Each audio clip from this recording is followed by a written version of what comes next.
All right, welcome back to the channel. It's your boy Fanon, and in this video, it seems as if Jaron Ennis, having sent some notes to Terence Crawford and offered to take whatever contract he sends, has Terence Crawford going on vacation for the rest of the year. Let's talk about that in this video.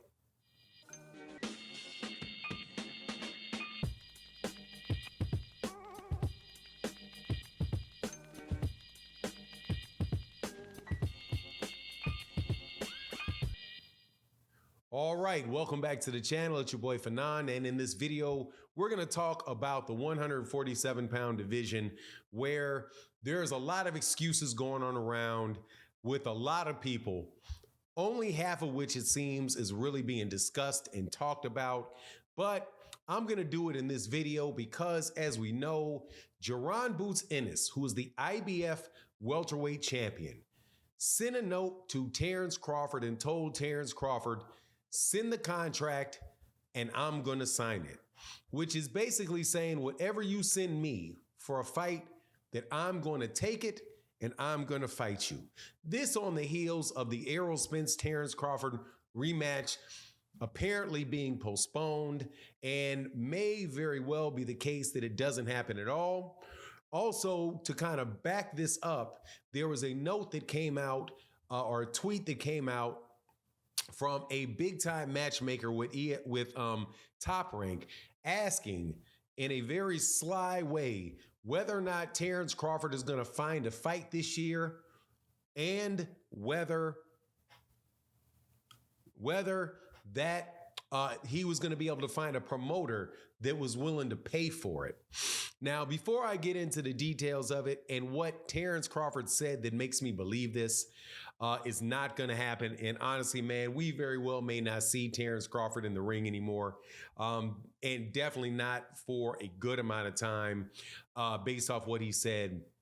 Before I get into that, let me welcome you back to the channel. If you are new to the channel, please accept my invitation to hit the subscribe button, hit the bell icon so you can be notified of when we release more videos. And if you're a longtime subscriber and supporter of the channel, thank you so much for your continued support. All right, so everybody wants to talk about excuses. Errol Spence Jr. says that he had let people know that he had cataract surgery, has cataract surgery, so, and then says that, hey, why do you think I couldn't, why do you think that you couldn't, that I was getting hit by jabs and hooks by, oh boy, talking about Terence Crawford.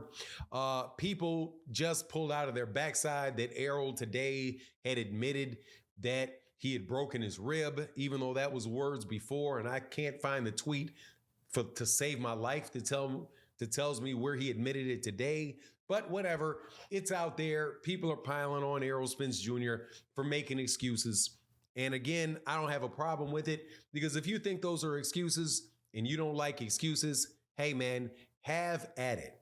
Only thing that I say is let's look at all the excuses that are going on in the sport of boxing. And if one person's making an excuse, and we're not going for any excuses, let's call out all the excuses.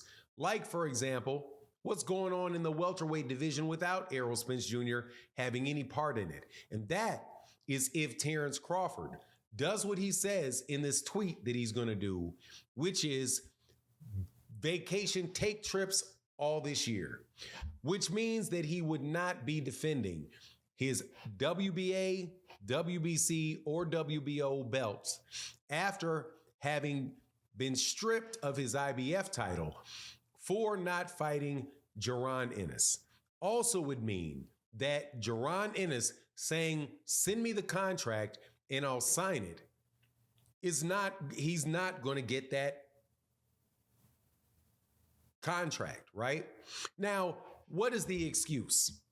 This is the excuse not necessarily coming from Terence Crawford himself, but excuses coming from boxing fans that come up with a reason for why Terence Crawford shouldn't have to fight Jaron Ennis. Jaron Ennis is an undefeated fighter. He has over 30 fights. He's got 28 or so knockouts.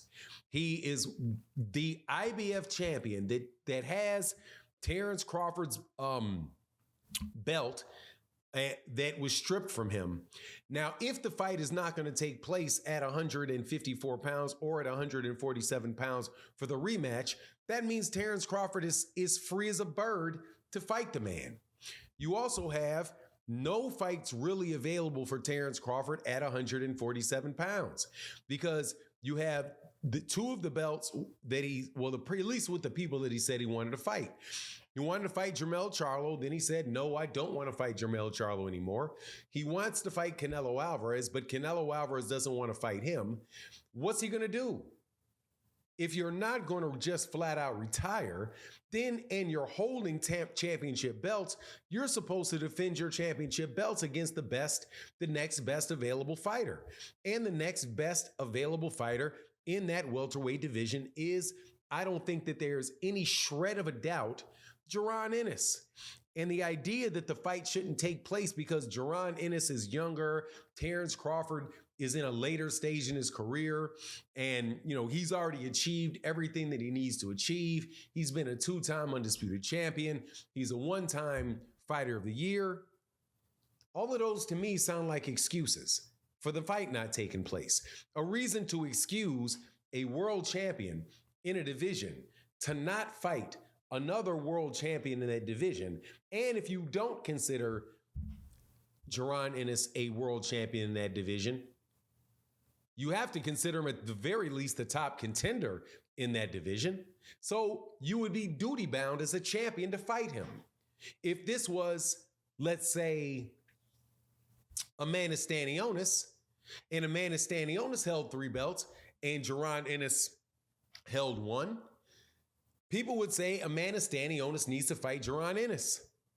If Jaron Ennis held 3 belts and let's say Teofimo Lopez moved up and had 1 belt, people would say, and rightfully so, that Jaron Ennis needs to fight Teofimo Lopez. Now continue playing that game of name substitution with the name of any fighters that you like, and people would be calling for those fights. There is no reason that because you are at a certain stage, whether you're 37, you're 38, you're 22, you're 26, whether or not you have 40 fights, 22 fights, 50 fights, if you are a world champion in that division, you're a world champion in that division. So be a world champion in that division and fight the guy. Or give up your belts and just say, hey, man, I'm moving on, I'm retiring, or I'm moving up in weight or doing whatever. But just to not fight him because you don't feel like fighting him, it doesn't matter whether or not you think that you can beat him. And be very, very clear. I'm not saying that I believe that Terence Crawford does not think he can beat Jaron Ennis. But the fact of the matter is we don't know. And even if you can, and we believe that you can, you still have to do it, right? You can't win an NBA championship because people think you're going to win it. You got to show up, you got to put the ball in your hand, and you got to shoot the ball. And you got to play against whatever team is there, along with any other championship in any other sport that you have. But anyway, that's my take on the matter. Please let me know what you think in the comment section. And with that, I'm out. Deuces.